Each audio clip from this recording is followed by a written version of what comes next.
The Geekazine Weekly Podcast is a proud member of the Tech Podcast Network, found at www.techpodcast.com. If it's tech, then it's here.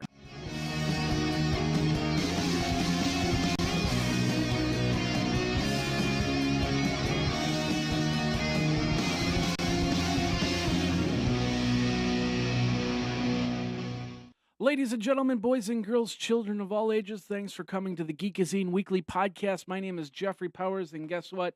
We are now celebrating, yes, we are celebrating the last Geekazine Weekly Podcast. So come with me, and use that usual scrubby. Let's get started with a great show coming towards you, because I use that usual scrubby. I found all the cool stuff on the interweb, and now I'm going to give it to you with pizza. Let's do sausage and pepperoni pizza. So let's get started on the last Geekazine Weekly Podcast.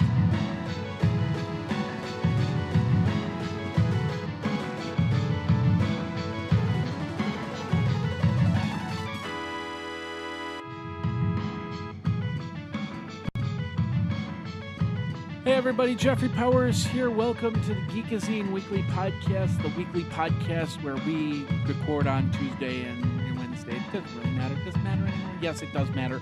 There's many reasons why it matters that this is the last episode of the Geekazine Weekly Podcast. And let me give you 5 good reasons. 5, 4, 3, 2, me. Anyway, how you doing? Jeffrey Powers here. Welcome to the Geekazine Weekly Podcast. If this is the first time you've come to the show, well, you know you've come to the last show.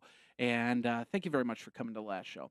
We still got a lot of great news, so don't change that dial. You'll get this one last chance to get it all consumed in so you can suck it all in. Suck it all in and go, oh my goodness, this is the best thing since sliced bread. Maybe it's not the best thing since sliced bread. I don't know. But I can tell you that this is the Geekazine Weekly Podcast. Over at www.geekazine.com, www.geekazine.com, 608-205-4378. That's the phone number right here, and geekazine@gmail.com if you're watching the video version. Now, I want to talk about this in a second here. First of all, let's just get everything out of the way. Of course, you can subscribe to the show, and you're thinking, why should I subscribe if this is the last show? Well, we'll talk about that in a second. But subscribe to the show via Feedburner, via Tunes, via iTunes, via Zune, via the Tech Podcast Network. Of course, we're a proud member of the Tech Podcast Network. If it's tech, then gol dang it, it is here. And, of course, Blueberry, BLUBRRY.com, and Stitcher. I encourage you, please go over to these sites and frequent them and find all the great shows, because there's tons of great shows, including Geekazine, including Caffeination Podcast, including Totally Cool Tech, including all so much more. I think I have something in my goatee here. Anyway, that might be a gray hair. Never mind. Anyway, we've got a lot of great stuff here, and we're going to get it to you as quick as possible here. All right, ladies and gentlemen, we're going to start by talking about what is going on here at Geekazine. It's been a great 3.5, 4 years as the Geekazine Weekly Podcast. Wouldn't give it away for the world. Wouldn't give the world away for anything else. Maybe a dime. I don't know.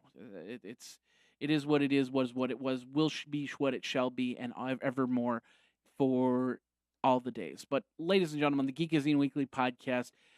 It's time to lay down the podcast and kind of give it a reboot. A reboot. That's why subscribing to the feed is just as important.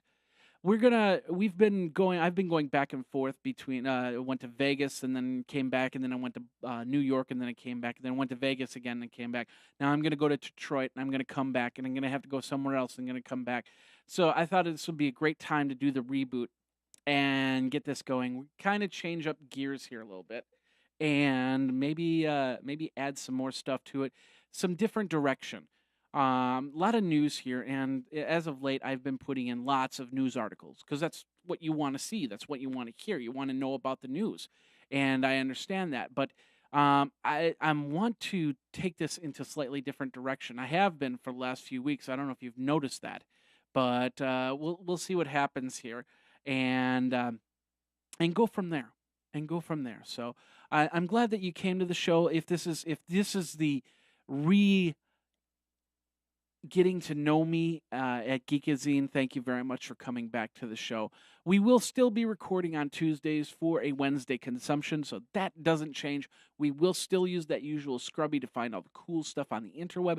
That doesn't change. You're here in Madison, Wisconsin. That will not change. You might see some set changes. That's it. And you'll see the new name, which I'm going to be unveiling very, very soon. We got a little teaser here coming up. So, ladies and gentlemen, boys and girls, this is technically the last Geekazine weekly podcast before the reboot. We're still sticking with all the episodes, so technically we will have the 200th episode coming up in mere weeks. So I think it's like 2.5 months here. We might give away some prizes, and we might do a lot more. So, ladies and gentlemen, that hasn't changed. But we're just gonna change. We're gonna change some things. Change the name. Change some of the fun things that happen. Maybe even change some of the times. A lot of you are talking about 50-minute shows not being something where you can listen to the whole thing. And then I get to a point where you really want to listen, and it's like, oh, you got to go do something else. So that's part of it, is to get it more structured. I've got a lot of great stuff here, a lot of great thoughts in my mind, and do that. Of course, if you want to help contribute, this is where it's going to come in very useful. If you want to help contribute to Geekazine Weekly Podcast, please call me at the number. Please email me at geekazine@gmail.com, and we'll go from there. Now, what's happening from the last couple weeks? Well, first of all, there were some gremlins in the last episode, and you heard lots of fuzz. And I think I got that all figured out. But I've put in a new sound card into the computer. The old sound card, I don't know what was going on. It was going this whole time. So I put in the new sound card. I did some tests. The tests are showing that it's working. So hopefully that there won't be any real fuzz. We might have to do some small adjustments. But once again, we're going to make some major changes. So those small adjustments are going to become major adjustments very, very soon. But hopefully the audio is a lot better than it was in the last couple weeks. I do apologize for that.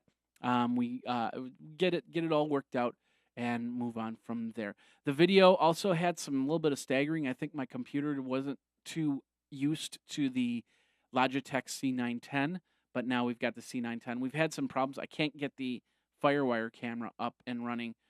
Something about it buffer size or something like that being full, which is kind of weird. But anyway, we won't switch over to that camera today, but we will get that all straightened out for the next episode, which should be in 2 weeks. Because next week, like I said, I'm going to Detroit. I'm going to Detroit, and I'm going to a Ford event, and going to do some interviews there, like I have been doing in the last few weeks with HP Discover, with Blog World New York, with Interop, and so many more. So we're going to have tons of fun with videos and interviews and just everything and anything that I can get video-wise on my grubby little hands onto. So anyway, that's that. That's let's see. Going to Detroit. The video for HP Discover is coming up. We've got many videos up already. More are coming on the way. I'd like to thank Engadget and WebOS Roundup for their republication of the touchpad video. And I'm going to tell you something. That video has helped me a lot. YouTube finally noticed me, and they said, "Hey, you want to do revenue share on this?" Which is nice. Blip.tv has it literally in a week is my top video of all time, which is great. So thank you very much, Engadget. Thank you very much, WebOS Roundup, and everybody else that's been republishing that video. Had several comments on YouTube. I've tried to answer them all. If you have any questions on the video, basically it is last week we got to see the HP PlayTouch, which is coming out on July 1st. So if you're looking for an alternative tablet, there you go, running the WebOS software. Now, I made a comment on YouTube, and I basically said in the description, I basically said it's HP's attempt at WebOS tablet, and somebody came back and said, no, it's WebOS's attempt at iPad. No, it's actually HP's attempt at WebOS. If you think about it, because they have Palm Pre, and Palm Pre 3 is coming out, and that's also it shows you in the video. But the tablet is their first tablet, so it's HP's first chance at coming out of the gate with a tablet. Will they do it? Will it work? Will it be a game changer? I'm trying to stay away from iPad killer because, iPhone killer, iPad killer, iPod killer. Those are all just terms that kind of get a little bit annoying after a while. So, but anyway, that's that, and hopefully we'll get past all that. So the WebOS tablet in touchpad is coming out, and thanks to everybody that regurgitated that video. Thank you, thank you, thank you, thank you, thank you. All right. Of course, don't forget we've got a small survey. That survey is still valid. We're asking about the day in tech history. We're asking about the OTT. We're asking about the 5 tech things you should know. So please go over there and check that out. And that's it. Let's get into the sponsors. Let's get into your news and go from there. Of course, going over to Geekazine.com, just want to show you the site really quick over at www.geekazine.com, the subscribe area. And we're going to move the subscribe area up here. But I've been doing some changes on the website, adding some stuff here. But normally the subscribe area is down here. And always somebody calls me as the freaking show goes. Gosh, they don't realize it. It's funny because it's the exact same person. And the exact same person, I'm doing my show now. Oh, I'm calling at 2 o'clock. No, I'm doing my show now. I'll call at 2 o'clock. No, I'll call doing my show now. Last time they called, time before they called. I'm gonna have to just ring it into that person's head. Hey, I'm doing podcast now. Anyway, sorry. Anyway, Geekazine.com. I'm just giving you a hard time, so he knows that. So anyway, Geekazine.com. You can subscribe to there and get all the great stuff here. But of course, our sponsors, thank you very much to our sponsors. We're going to start with Mozy.com. Backup now, backup often, backup off-site. Remember that code GEEK. GEEK gets you 15% off that already low prices to back up your pictures, your documents, your data, and back up your life off-site. Backup now, and of course, $5.99 per computer per month. And yeah, you can get all your apps through the iPhone, the Android. You can see all your pictures, you can see all your documents that you back up, even on the iPad. So you can connect up to your data there as well. So check that all out. It's over at Mozy.com. Remember the code GEEK at checkout gets you 15% off that great low price. So use it more as a than just a backup. Use it as your personal cloud. I know we're talking about clouds a lot, and we'll have to talk a little bit more about that down the road, but Mozy.com. Of course, Geekazine is on Stitcher. We're proud member of Stitcher. So go over to Stitcher.com/geek, Stitcher.com/geek, and enter in your email address. Download the mobile app for your iPhone, your Android, your BlackBerry, your Palm, and you could win $100 cash. It's just that simple. So go over there and check that out. And that's Geekazine over on Stitcher, Stitcher.com/geek. Of course, all the video we do is over on Telestream and Wirecast. That's the name of the program. There we go. For Windows, for Mac, of course, we used Wirecast for HP Discover videos, and we had a great time. And at the first day, I had some small little problems. I actually was recording not in 720p like I wanted to, but now I am recording in 720p on the MacBook, which was great. And so if you want to do this, you switch through cameras, switch through computers. You can add a computer through an IP tunnel. So if somebody's doing a presentation, has a screencast, you can run some software on their laptop or desktop, and then you can pull that video and put it right into your stream. And that's over at telestream.com. So check it out. Prices at $439. I'm sorry, $449. Of course, go over to Geekazine.com, click on the Wirecast logo so we can get credit, so we can keep the lights on for this show. And then that's it, yeah. and then there's me. Yay. Of course, go over to the Geekazine store. There was one more. Go over to the Geekazine store and feel free to get yourself some great merchandise, some T-shirts for Geekazine, and so on and so forth. All right, ladies and gentlemen, boys and girls, without any further ado, let's get into your news because that's what you are here for this last episode of the Geekazine Weekly Podcast. All right, we're going to start. Of course, last week I missed all the WWDC information, and they got Lions coming out. The iCloud is coming out. The what's the other things coming out? All this stuff. iOS 5 is coming out. That's right. iOS 5 seems to be pretty big, and the cool thing about iOS 5 is it's going to work on my 3GS because I'm not upgrading just yet because one is I want to see what the next iPhone is going to be, first of all, and then also what prices are going to be. Because, ladies and gentlemen, guess what? This is whoever's gotten their iPhone 3GS now. This is going to be the end of your unlimited data plan. If your contracts are starting to run up, you might want to check with AT&T and see what your contract plans are, and figure that out, because that might be a major change. But anyway, Apple, one interesting little fact here that we got over at PC Mag is that Apple is going to create a pre-boot, just like Chromium. You just open up the machine and there's Chrome. Well, Apple's going to do something similar where you can actually have it boot into Safari and run Safari instead of running your Mac OS X Lion. Now, my desktop computer is an Asus, and it's got the Express Gate on it. I can't tell you something. I turned the Express Gate off, and I've talked about the Express Gate before, and I don't know. It's not. It doesn't suit me. I can run applications. I could probably play Angry Birds on it now, but I don't want to. It runs Firefox, so I could actually have a quick boot up and have that. But that's what I have the MacBook for. MacBook actually loads up pretty quick. Excuse me, my nose is itching a little bit here. But my MacBook runs very, very quick. I open it up and it boots up. And I'm going to tell you something, ladies and gentlemen. I use Windows more than Mac on my MacBook. It's kind of weird.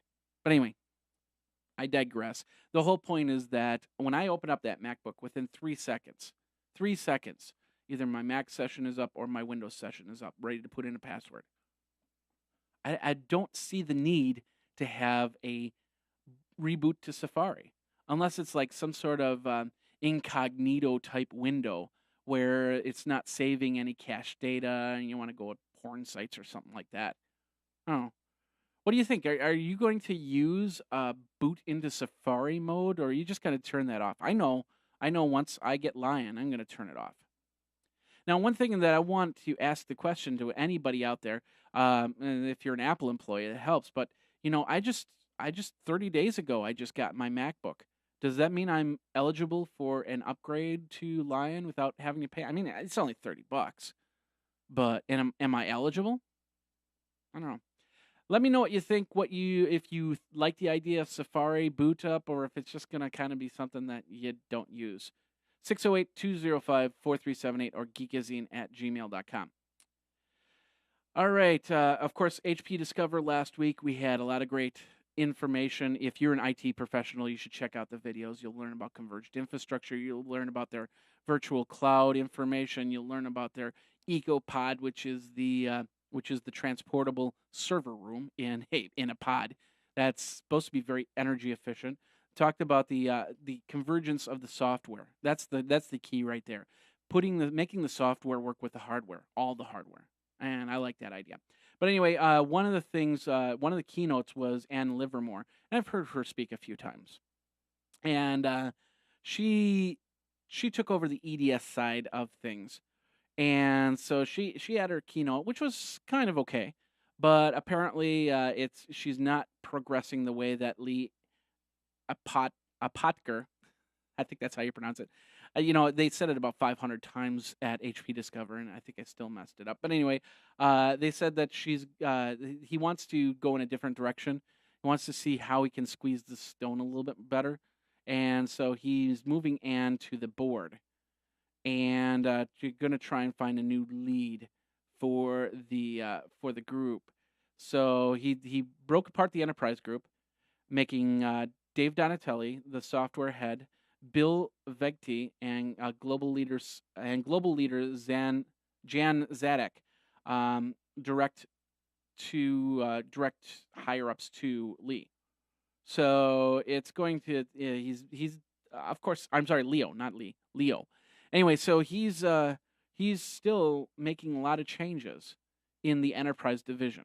Now, is this a bad thing for Anne? I don't know. I mean, she was doing a good job, but he feels that somebody can do a better job, or maybe there's some new direction that he wants to go with this, and he wants somebody's expertise on that. We'll see what happens, but this is definitely an interesting spot of news just after HP Discover. So you can check that out at Information Week. All right, let's move over to the Huffington Post. Executive Ron Johnson here. I'll show you the picture here. Executive Ron Johnson, he's an Apple executive. He's leaving Apple to go to JCPenney. JCPenney has released a statement confirming that Johnson will be joining the company as CEO of JCPenney. He says, I've always dreamed of leading a major retail company as CEO, and I'm thrilled to have the opportunity to help JCPenney reimagine what I believe to be the single greatest department store. Interesting stuff. And a lot of people are saying, well, why does he leave Apple? Well, he's not CEO of Apple. Steve Jobs is CEO of Apple or whatever. So he's kind of at this point where it's like, I want to lead. I don't want to kind of follow, and I think I've earned it. So it's time to move on, and therefore he's decided to do that. You want to read more about it, go over to HuffingtonPost.com, and of course they've got information there. The funny thing is all of these pages now have ads that won't go away, and every time I go to the next page, I got to click all the ads off. So anyway, we're moving on. We're going to the TG Daily. Google's reported that they bought a $400 million company in what's called AdMeld, which is a new way to focus on ads, enhancing online ads, so you get more focused ads. I'm not sure. They're basically bought an algorithm, is what they bought. Bought some software. So Google, congratulations on that. That's over TG Daily if you want to read more on that. All right, this one didn't load up. Well, I can talk about it, ladies and gentlemen. Of course, I've seen this. I've been waiting for this for years. You've been waiting for this for years. We've all been waiting for this for the years. Yes, it's Mr. Duke Nukem, and it's now on shelves. June 14th was the date that Duke Nukem Forever finally comes back and plays. Now, there's some people that are saying it's not the greatest game in the world, but we'll see what happens. We'll see what the overall gameplay is, and see how people react to the reboot of Duke Nukem, and finally turning one of the oldest vaporware stories into reality. So if you want to read more on this is over at cnet.com. We'll see what happens. I'm going to try and play it. Of course, I don't have a game system, so if you've got any comments, if you like it, if you don't like it, let me know at 205-4378, 608-205-4378, or geekazine@gmail.com. Now, if you've been over to Geekazine, you've noticed that we've got some interesting articles coming up here. And the latest one, I just want to point this out really quick. If you go over to Geekazine, you're going to see this one. This is a game called Arkham Horror. And R&R Mongoose, he wants to be known as that, has asked me, hey, can I write some articles for Geekazine? I said, yeah, during the summer. I said, yeah, go ahead. So please go over and check that out. He's putting up a couple ones. He did, this is his second article, and I'm helping him get some advice for posting up his articles. Of course, I learned myself, so it's kind of cool. So if you have any tips for R&R Mongoose, feel free to email me at geekazine@gmail.com or call the voice line at 608-205-4378 and read through this Arkham Horror. Now he posted up the article and he put the formatting. It was all wacky, so I fixed it. But apparently, I didn't have the game board picture, which was the picture in the middle, and which was my mistake. So he made the fix, and so that game board is up, and he's got a full review over there. So go over to geekazine.com and check out the Arkham Horror News article. Of course, Duke Nukem, go over to cnet.com. If you haven't heard about Rockmelt is this very interesting browser inside of Facebook, I guess. It's called a social browser. No, I'm not sorry. It's a social browser, so you can get your Facebook and your Twitter and stuff like that. I apologize, going back and forth there. Sometimes you kind of lose track. Anyway, if you are heavy into social networking, instead of using something like Chrome or something like that, you might want to check out. Or this is in addition to Chrome. I have not used Rockmelt myself. So if anybody's out there and has used Rockmelt, let me know. But they're releasing Rockmelt 3. So it's available today. So check that out over at Rockmelt's website and go from there. I'm going to have to give it a check and see what all the hubbub is about. But Facebook was looking at it. They've been looking at it for months because it would be a great addition to their systems. And if I was a social networking site, I would definitely be looking at this program and seeing how I might even acquire it. So anyway, check TechCrunch.com for that information. Let's head over to broadband TV news. Comcast introduces Skype video calling. They're announcing at the Chicago Cable Show they plan to bring Skype to calls to TV sets later this year. Now, what's really interesting about this is I just, on the Day in Tech History, we talked about Microsoft introducing interactive TV, ITV, back in the 90s. And the one thing that ITV had was the ability to actually hook up your landline and get SMS messages and get phone calls, see who's calling.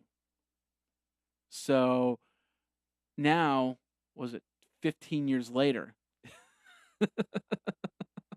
we're getting telephony, that's the word, telephony back on our TVs in the form of Skype at this point, where you can do video calls.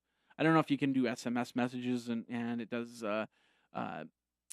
calls, check who's calling as you're watching TV, but that's pretty interesting. So Comcast, of course, is Comcast and Skype getting into that proverbial bed with each other.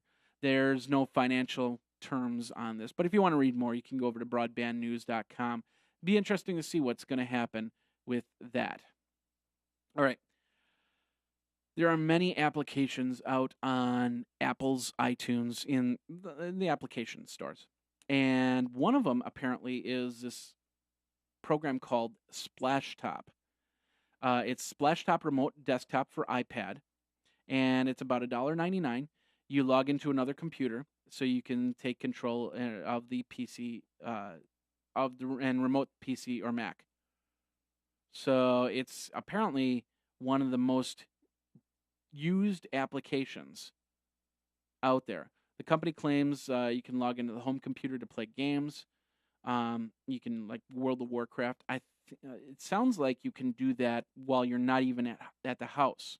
If you've got something set up, tunneling, IP tunnel to do that, you can set it up, and they say it's a breeze to set up. So I don't have a tablet. I don't have an iPad. But anybody use Splashtop? What do you think? Do you use it religiously? What do you use it for? Let me know at geekazine@gmail.com or 608-205-4378, usatoday.com for that information. All right. Hulu is expanding their line. I don't know if you've heard this, but they are actually bringing three British shows, and no, not one of them is Doctor Who. Yeah. 3 British shows are coming to Hulu this month. Misfits, The Booth at the End, and Whites. Coming in June 20th for Misfits, The Booth at the End on July 11th, and Whites on July 20th.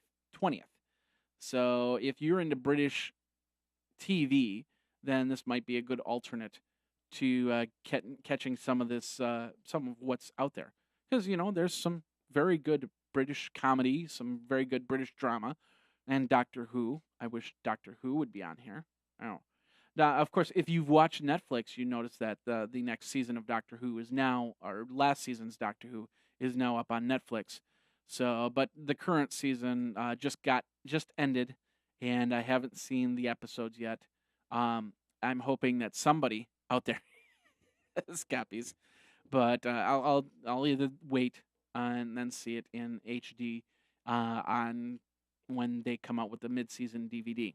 So hopefully they'll come out with that very soon. But if you want to check out more, go over to usatoday.com. Check out those British shows that are coming. Over on Tom's Hardware, he talks about Bill Gates and talking about how he's a geek, and that the kids still can't get Apple iPads. If you want to read more on that, go over to tomshardware.co.uk and you can get that there.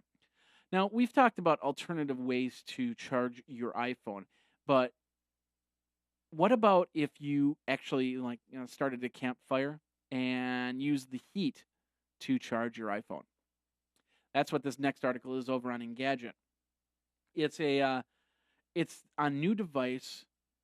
It's called TES New Energy. They were able to find a way to convert excess energy into power, and they released this back in Japan. It's called the Hitachija HC5 USB power pot, and it's the pot itself, where the heat is actually hooked up to a cord, which is then powering your device. If you want to get one, it's going to cost you 23,000 yen, which is about $285. So maybe not in the right price range to do a charging unit for heat, but something to look at. It can generate up to 400 milliamps of juice, so you can charge your iPhone in about 3 to 5 hours. So not very fast, but pretty cool nonetheless. So you can check that out. Like I said, it's over at Engadget.com. BitTorrent and Archive.org, and now I understand BitTorrent.com getting blacklisted as pirate sites by major advertisers.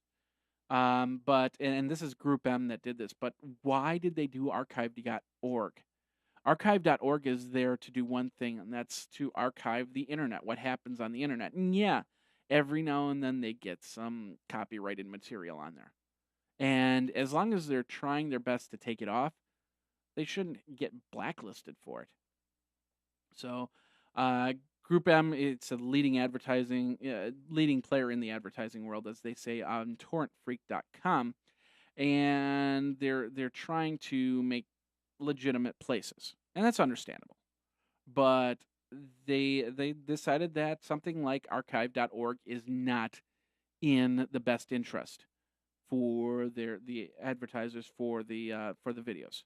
So it's sad, but hey, sometimes you got to do what you got to do, I suppose. And I suppose if archive.org really steps up the game and takes off the copyrighted material, that will change everything. Now, BitTorrent.com, it's tougher and tougher to really try and use this on a legal means. BitTorrent.com, if it was not as used as much as a pirated copy portal, then we could use it and really, really send a lot of great video, a lot of great audio, a lot of great white papers across to people without problem. But it's a great idea, but it's just picked up by the wrong people. Unfortunately, that's how it's working. So, what do you think? Do you like this idea that that Group M has the ability to say, archive.org, gone? Let me know at 608-205-4378 or geekazine@gmail.com. Going over to the Mac Observer, Steve Jobs conceived what's called the Statement HQ in 1983. It was the giant circular headquarters for his company, his Statement HQ. Began in 1983. And they have a very interesting article here over on MacObserver.com about this Statement HQ. and he lined basically check it all out. It's pretty darn cool. So go over there to Mac Observer to check it out. All right, let's head over to beta news here. Apple's raising the price on gray market iPhones. These are iPhones that you don't pay for the contract. You pay outright. I just want the phone. I don't want a 2-year contract with it. So, and I believe they were five or somewhere. Maybe it was $700. But okay, the unlocked GSM iPhone 4 is available for $649 for the 16 gigabit model and $749 for the 32 gigabyte model. And that's the 32 gigabyte. And doesn't say for the 64 gigabyte model, or did they have a 64 gigabyte iPhone 4? Maybe I'm thinking iPad. But the only supported GSM carrier is AT&T. So if you want to get an iPhone 4, then you're going to be paying a little bit more for it. So betanews.com if you want to check that out. Speaking of iPhones, the first iPhone in space will be launched with the last shuttle mission, the Odyssey Space Research. They're going to see how smartphones react in space. I don't know. Sometimes I wish I could launch my smartphone into space. Boop. Goodbye. Anyway. So we'll see what happens, and then they'll probably be using some of the apps, find out how the gyroscopes work, the turning scopy thingies work, and get all that data so they can see if stuff like iPhones, iPads can be used up in space. So interesting stuff. You can check that out on venturebeat.com. Congratulations to Instagram. Of course, Instagram hits 5 million users and 100 million photos. If you've never used Instagram, basically you take a picture on your mobile device and then you run it through Instagram filters, and then it makes it look like an older picture. So I've used it several times, and pretty interesting stuff. I've made several photos on there. So congratulations to Instagram. It's definitely moving up in a company. I wish I would have known about that and actually created my own version and made lots of money on it. But anyway, you can check that out over at geek.com. If you haven't heard about going back to archive.org, archive.org is going to turn off to the books, and all the public domain books are going to get scanned in so they can put it into archive.org, so we can have that at a moment's notice. Looking up there, I'm not sure why they just don't go to Google and make a partnership, or say, hey Google, can we just kind of make a copy of all these pages that you've already scanned and go from there. But anyway, they decided to run through it and go through. They said 10 million individual works that they want to put into archive.org. They're going to have to figure out how they're going to do it and keep everything in, because a lot of these books are getting ready to completely fall apart. I mean, you can't just scan a book like Gutenberg's Bible. There's no way in God's green earth you can just put it onto a scanner without it falling apart and disintegrating. So things that you have to take into consideration when you're doing something like that. So webpronews.com if you want to check out more about that. All right, speaking of books, check this out. This is a house made all of bookshelves. Now, I don't know if they were bookshelves to begin with, and then they were turned into a house, but Kazuya Morita Architecture Studio designed the bookshelf-lined house in Osaka for a collector of Islamic history books. Pretty cool stuff, and it looks really nice. I don't know, all wood house. I'd be a little bit shy on going to that or owning one of those, as in not having drywall. I don't know. What do you think? Would you live in an all bookshelf house? Let me know. 608-205-4378 or geekazine@gmail.com. And then finally, ladies and gentlemen, boys and girls, I cannot believe this. They stole the girl's TARDIS. Apparently, there's a girl that had a TARDIS in her backyard, and a bunch of thieves came in and they took it. Where's Doctor Who when you need it? Another Doctor Who reference. Gotta love it. Anyway, This is over on io9.com. You can read more about this. And if you know where the TARDIS is, please help people try and recover it. I think did they try to recover it yet? Anyway, Caitlin lives in Oklahoma, Little Avenue, Oklahoma. And yeah, I don't think that they've found the TARDIS, but definitely you can find and try and avenge it if you're in Oklahoma. I know my sister's in Oklahoma. Maybe she'll help in the search for the TARDIS. Then again, maybe it just slipped through time and space and somewhere around there. So, anyway, ladies and gentlemen, boys and girls, children of all ages, that brings us to the end of part 1 of the Geekazine Weekly Podcast. We're doing pretty good on time for the last podcast in Geekazine Weekly Podcast history. So thanks a lot for watching. Thanks a lot for listening. If you have any questions, 608-205-4378 or geekazine@gmail.com.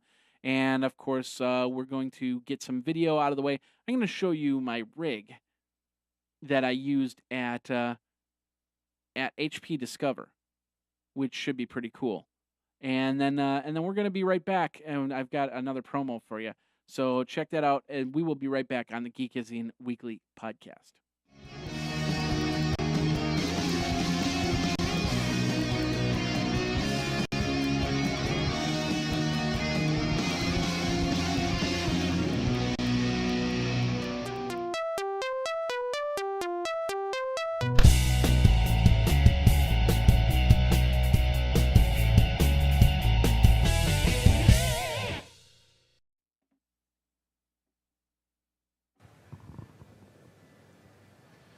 Hey everybody, Jeffrey Powers here from Geekazine, and I want to show you something here. This is, we're at the Venetian at HP Discover, and I'm showing you, I'm using one camera rig to show you the other camera rig.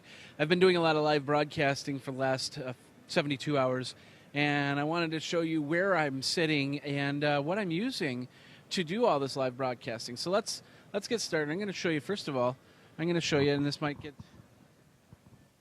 As I switch around, this is the area that I have, which is about a few feet off the floor. Is the same type of dimensions that we had last year at HP Tech Forum. We'll back up a little bit, and we'll see the actual booth. I'm up there, the little black cloth, and then there's me. And then, of course, we have the full blogger studio here. Many different places for people to do videos and interviews and stuff like that. There's another booth, another camera company has up there as they're doing their thing.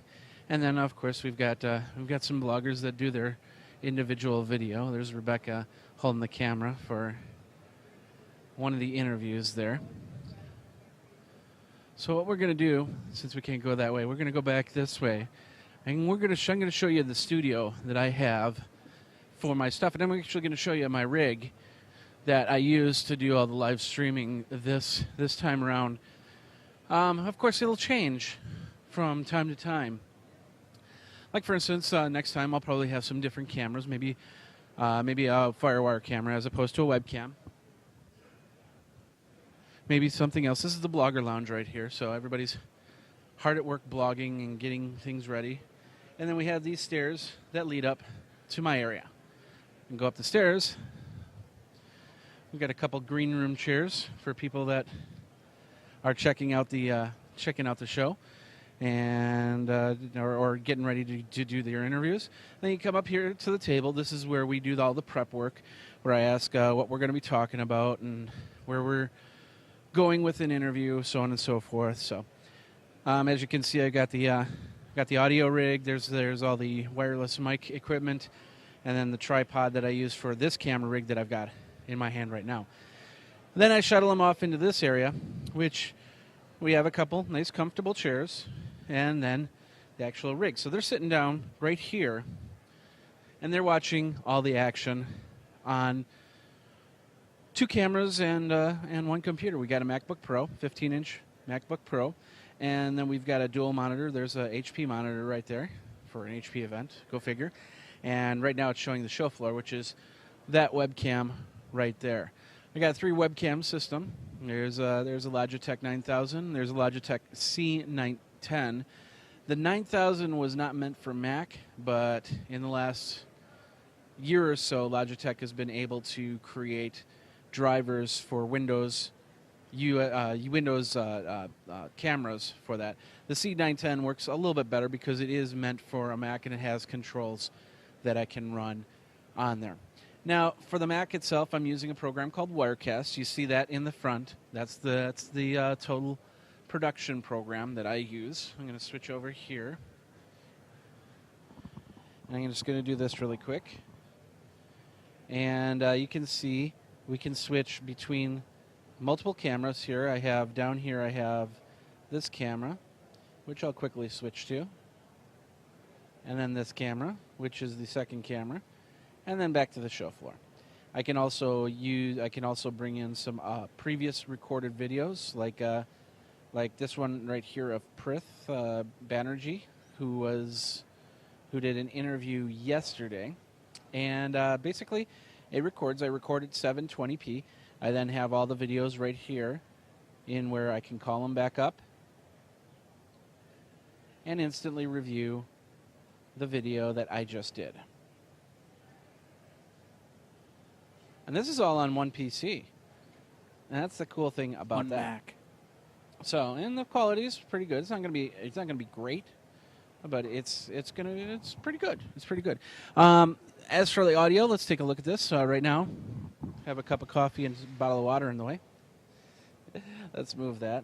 I'm just running a simple Eurorack US or UB502, which I use for multiple projects there, and of course I have 2 lines running in there, 2 microphones, which then go out via the tape out jack, which I should probably have done through the main out, but the tape out works just as well. And then that goes right into the Mac there, along with the USB cameras. And we got 2 microphones sitting right here, so we do a mic-to-mic situation. And that's pretty much it. That's the rig for what I did, what I used to do all the video for this live stream event, HP Discover. And of course, if you're standing there, you can see a good shot of the show floor right above the actual webcam.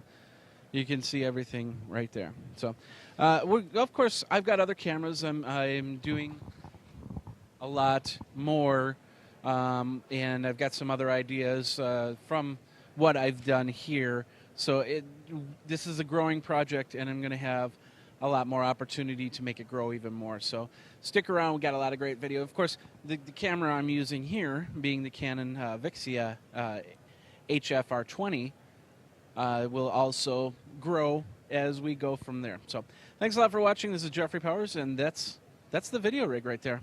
You can check it out one more time.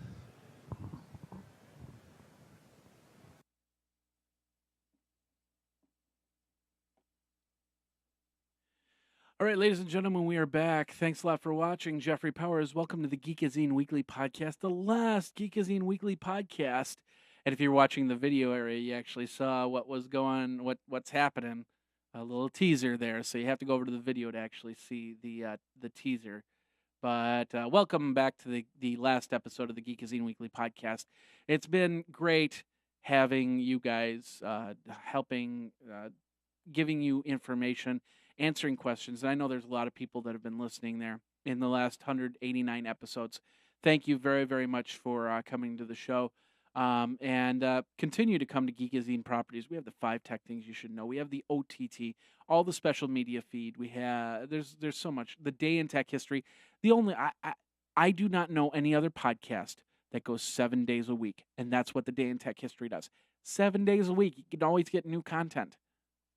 That's over at Geekazine.com. So, anyway, ladies and gentlemen, boys and girls, let's get into the show here. Actually, I wanted to say something, and I forgot what it was already. My brain fart. Anyway. Let's get back into the show, and if I remember it, I'll tell you. Question of the week. Question of the week is, what do we really want to vote on Facebook? Do we really want our election system to be up on something like Facebook? let me know over at the Geek Poll. Now, of course, you can go over to geekazine.com.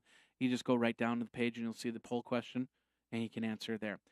And of course, you saw the 2 videos over on the video side. So let's get back into your news here, and we're going to start over on we're over at the Globe and Mail, theglobeandmail.com. Newer website for me. I guess it's a Canadian website, eh? So apparently there was an Apple store. Employees decided, hey, we want to start a union. Now, if that happened in Wisconsin, not going to happen. Anyway, Corey Mole, who's a part-time employee at San Francisco, is working on a forum to form a union to fight better wages and benefits. So it's just basically probably put up something, got upset because he couldn't take a lunch break or something like that. So, we're going to form a union. Whether he goes through with it, I don't know. We'll see what happens. But do you think that Apple will tolerate a union? I suppose they have to deal with some unions to put their stuff together. So how will they handle a store union? Let me know. 608-205-4378 or geekazine@gmail.com. Let's move over to Chip Chick. And the question of the week, like I said, would you well, no, this is no, backing up a second. chipchick.com. The question is, would you invest in Facebook? There's been rumors about Facebook getting into the stock market, getting an initial public offering, and if there's a possibility they could do this next year, and if they do, would you get into the Facebook stock business? Would you buy Facebook stock? Seeing as how quick that MySpace went, I would probably not. I think this would be like a day trader's type of stock. But I don't know if I'd put stock into Facebook myself. And I've traded stocks before, so I know a little bit about it. But this would have to be a high dividend, high return stock that I could get lots of money from. So would it be worth investing in? I don't know. It depends on how they do it and how Facebook sticks around. I'm not going to say that Facebook is going to disappear tomorrow. It's not going to do what MySpace did. But there's always a possibility that the next greatest thing comes along and then Facebook is done. It's a very volatile system, and because it's dependent on the community, on the users, on the people. And if those people decide, well, I'm going over to Twitter, they're going to Twitter. If they decide I'm going over to LinkedIn, they're going over to LinkedIn. If they decide I'm going over to Yammer, they're going over to Yammer. Or whatever. Instagram. I'm going over to Instagram. Forget it. No more Facebook for me. This goes on the heels of another story. I think that's the next one we're going to talk about. Yeah, this was on chipchick.com, so check that out. Great website, great friends over there at ChipChick. The report, and this is over on PC World, was that 600,000 people left. And the Inside Facebook website suggested that Facebook saw a drop of 7.3 million users in the United States and Canada in May. It didn't grow its usual 20 million users per month. And Facebook is coming back and saying, yeah, we're going to see a decline every now and then. What they had, what? Oh, they had only 11.8 million. Oh, they dropped. Ooh, they dropped. How many of you have a Facebook profile? Raise your hand. How many of you have 2 Facebook profiles? Raise your hand. How many of you have more than 2 Facebook profiles? And I'm not talking fan pages. I'm actually talking a login, username, and password. You're setting the trend, and you're getting another Facebook account, whether it be for a business or whatever. There's this one guy in the Madison area that apparently has like 20 Facebook login profiles and then 20 pages or something like that, because he tries to do Facebook marketing where he can add 400 people to your Facebook profile, and he's got profile here in Madison, Wisconsin, one in Chicago, one in Milwaukee, one in Eau Claire, one in Minneapolis, and he's expanding. So he's got several Facebook profiles. Of course, it's against the rules to do that, but he does it, and nobody's knocking it down. So 20 million a month is usually people making Facebook profiles, especially the spammers. They make a Facebook profile, they start spamming, they get caught, and their profile gets deleted. How many of those 20 million are spammers? Gone. So yeah, 7.3 million users got rid of Facebook. How many of those 7.3 million were actual people? And how many of them decided to end their Facebook profile and then a week later decide to create a new one? How many of you know people like that? I do. So when you have high volume, you have high throughput, you have high attrition. So if I had a website that gets 5 users a week, eventually I'm going to have a website that loses 1 user a week. It happens. And they're at 700 million people. So 7.3 million people, that's 1%. Goodbye. Bye-bye. They make too much deal out of it. So you can check it out. It's over at PCWorld.com if you want to read more about that. All right, finally, in the Facebook news, this was over on Blog World. There was a company, Likester, decided to check the.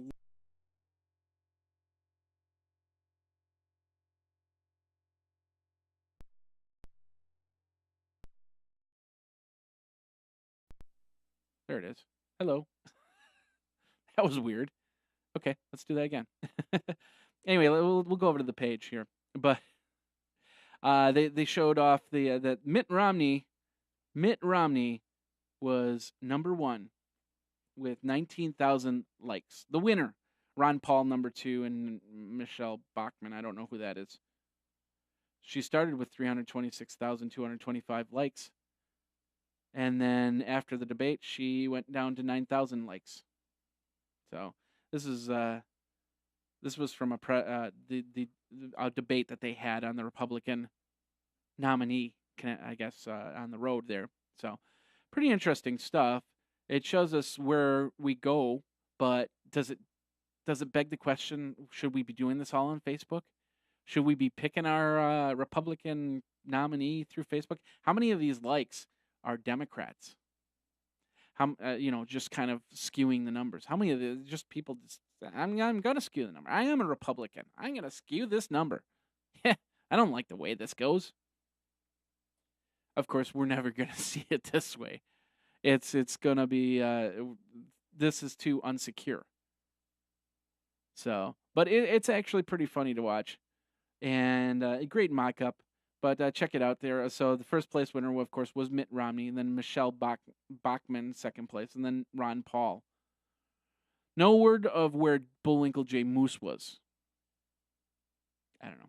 Blogworld.com, you can check that out. That was Nikki that posted that. Nikki posted for... I guess she posted it on her own. So usually she posts for other people. I know when I've posted up there, Nikki is the one that posts it up. But anyway, check it out over at blogworld.com. Finally, ladies and gentlemen, boys and girls, if you want to buy me one of these as one of my parting gifts for the Geekazine Weekly Podcast, I'd be more than welcome to take it. It is the Mark I. It is the Iron Man Mark I suit. And I guess there was a person in China, Wang Xiaokang, that's it, decided to build a Mark I from scratch. I don't know. He did it was a full do-it-yourself experience, and let's see. He tried an attempt to build a Mark III, but this one it's fully weighing in at 110 pounds, working LED arc reactor, as well as battery-powered fans. for $460. You can put one together. Whether you can use it or not is a totally different story. No mention if he actually ripped out his heart and actually put the reactor into his heart. I don't know. In the meantime, ladies and gentlemen, I'm not ripping out my heart and putting in a reactor, but I am ripping out this show. That's it. This is the last one. That's the last Geekazine Weekly podcast. That's it. No more. Bye-bye. If you haven't figured it out, it's technically not going away. We are going to, here's what's going to happen. Next week, I'm taking a week out, going to Detroit. Week after, we're going to be right over at the Geek Bar, and we're going to start, get this, the Geek Smack. Yes, we're going to change this up a little bit. I'm not sure if I'm going to have guests on just yet, but my question to you is this. What do you want to see on the Geek Smack? Now, let me preface this with what Geek Smack is about. Smack can actually be taken two ways. It's a homonym for either a drug or for getting whacked. Geek Smack. I want you to tell me what direction we should go with Geek Smack. What articles you want to see on Geek Smack? Do you want to see more gaming articles? Do you want to see more geeky stuff? Do you want me to go into different geek fields? If you're a business geek, an accounting geek, fishing geek, I don't know. That's the idea. Is we're going to get into more geeky stuff, less tech news, more geeky.